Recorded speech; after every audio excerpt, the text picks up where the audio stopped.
Keep watching if you want some good relationship advice from someone who is not me.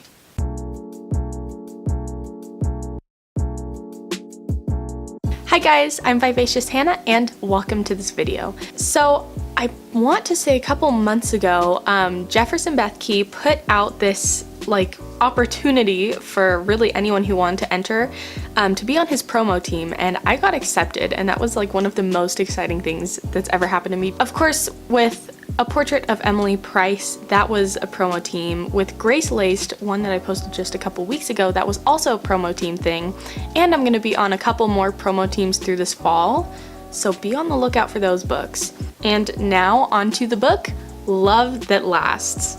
Not only does this book have the cutest cover I've ever seen, this book is the best relationship book that I've read so far. I've read my fair share of relationship books, but none of them have prepared me so much for dating and marriage as this one has. I think, of course, we'll see once I get into a relationship if it actually did. But it's just a great book. They have so much wisdom, somehow fit into this small little book. And if you guys stay tuned, I have a great deal for you guys. So kind of right off the bat, I'm just gonna be getting into the structure of the book.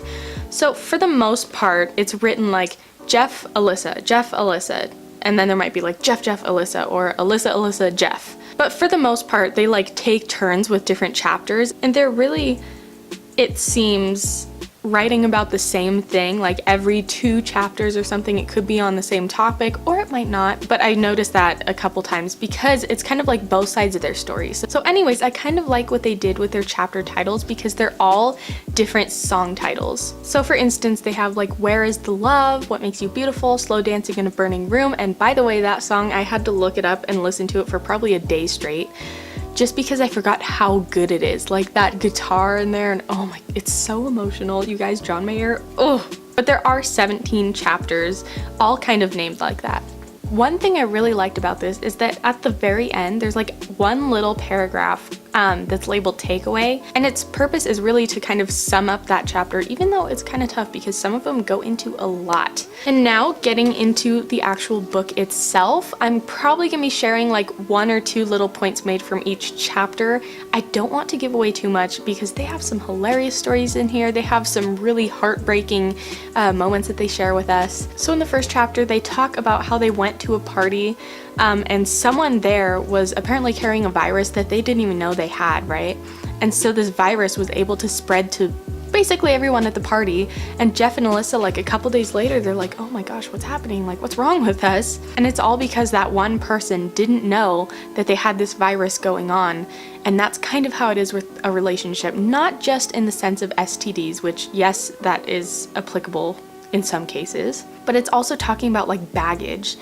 We can come into a relationship with baggage we don't even know about, and it can just, kind of stay in the back seat until someone steps on that landmine, and then it just blows up. And of course, sometimes we won't even know we have that baggage. We can search and search and search, and we just won't find it until someone hits that nerve. You might have baggage you don't even know about, and they might have baggage they don't even know about. So then in chapter 2, they were mentioning about how our past is a part of us. It's a significant part of us, but it's not the whole definition of who we are. It defines a point in our lives. We can look back and say, oh, I was an alcoholic. Oh, I was a porn addict. Oh, I was a drug user. We can look back at those times and realize how far God has brought us, but those moments don't define us now.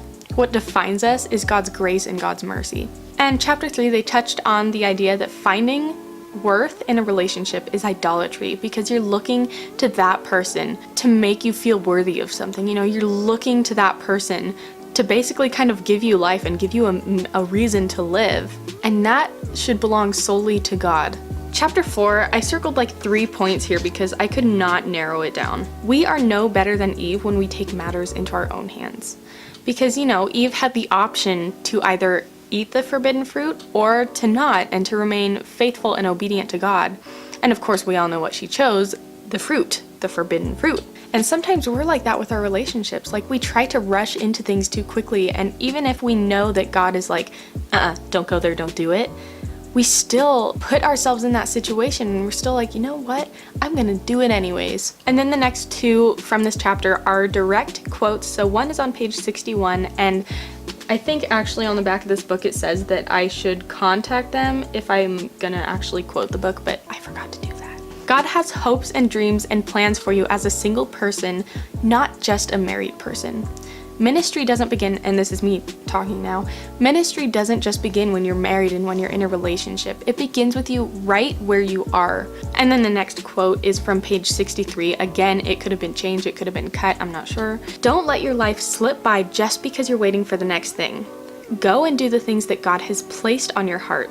He will be with you, you won't be alone. So then chapter 5, this first point is so disturbing. Kids are more likely to first see porn before they have even lost all their baby teeth. And actually right before that quote, the sentence before that quote, it says that conservative estimates say kids first see porn around 11, but different sources are claiming that kids as young as 8 are first introduced to porn. I honestly don't even know what to say to that. So then, a funny point that he made was about how pastors are always like, posting on Instagram like, look at my smoking hot wife, and like, what are you supposed to do? Are you supposed to agree with them? Because I don't think they'd like that too much. Are you supposed to be like, nah, she's not that great? So then chapter 6, I kind of wrote down something that's really simple, but also we need to be reminded like daily. Lean into God when life gets tough. Don't lean away from him thinking that you can, solve all your problems, because you just can't. Lean into God and find strength where you're only finding weakness. So then chapter 7, have good mentors. It's gonna be hard, I'm sure, to make it through marriage if you don't have people, cheering you on from the sidelines who are in successful marriages. So chapter 8, Alyssa was talking about how she broke up with Jeff and later was dumped by a guy who basically did the same thing to her. And it was a great reminder that our pain can be an eye-opener for how we've caused pain. So then chapter 9, this is actually something I've wanted to make a video about, but I might just say it here. A little backstory, they have long said like the one is a scam. Like there is no such thing as the one, because if you end up marrying someone other than your one, it's gonna be like a bunch of dominoes falling, like you didn't end up with your person, then now this person doesn't end up with their person, and so on and so forth. Here's where my thoughts have been coming in. Like, it's not about finding the one, it's about finding the right one. They, even to this day, know that they could have chosen other people that maybe would have even been better suited for them, but they're choosing to stay with each other, and that's what makes such a big difference in their relationship. So chapter 10 kind of talks about going into dating, and they talk about how you shouldn't let your dates hinge on whether or not you want to marry that person right now. Just let that be the goal. Chapter 11 talks about how your partner should complement you instead of complete you. One person does not hold the power to complete you.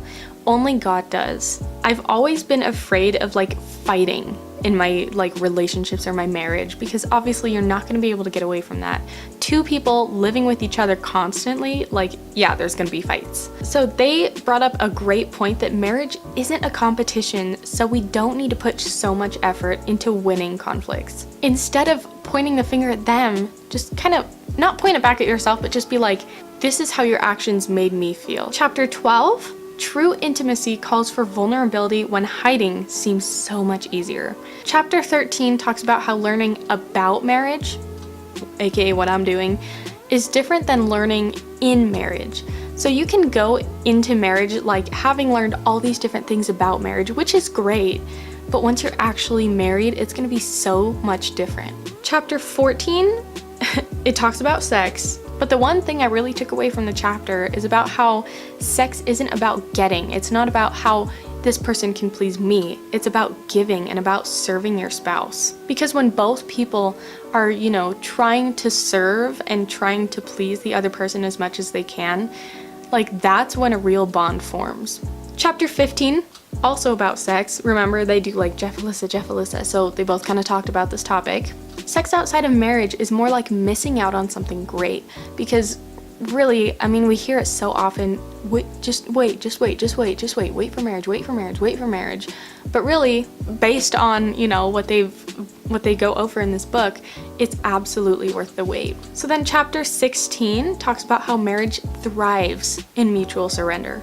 It's giving up yourself to serve the needs of the other person. Really, that's how marriage works best. Chapter 17, don't let life be seen through past colored glasses.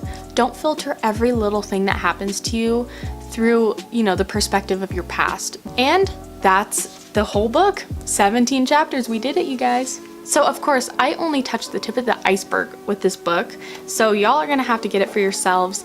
And now I'm gonna talk about the crazy deal I have for you guys. So I do have a buy one, get one free offer, and it's unlimited. So you can buy 1 copy of this book, get 1 free. You can buy 20 copies of this book, get 20 free.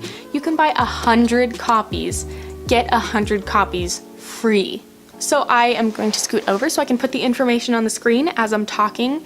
So what you're gonna do, you're just gonna purchase the book from Amazon, Barnes & Noble, Christian Book, wherever you find books, specifically this one. And then take a screenshot of your receipt and send it to this website using the promo code HEDWARDS, hedwards, because that's my specific code. And fun fact, whoever's code gets used the most gets to win a free trip to Maui. And of course, I'm gonna be vlogging it. If I win, I know if I don't win that it went to someone who needs it more than I do. And you'll get your free books, I think they were saying sometime late October maybe. And I should note that the free books can only be shipped to the US. So if you have some friends in the US and you're currently living anywhere else that isn't America, you can maybe send it to them and have them send the copies to you if you want them where you are, or just send them to a bunch of friends in America. Donate them to churches, donate them to organizations, whatever you feel led to do. And this sale only lasts through the 17th of October, 2017. So if you're watching it right now, once I put this video up, you guys go ahead, check this deal out, check this book out, because I'm telling you, it's fantastic. So anyways, that's gonna be it for this video. I hope you guys enjoyed me going over this book. Once again, Love That Lasts by Jeff and Alyssa Bethke. Comment down below if you're interested in this book, and if you're watching after the book is actually out into the public, let me know what you think about it. Subscribe if you're interested in seeing more videos from me, and I'll see you guys next time. Now go out there and make someone smile today.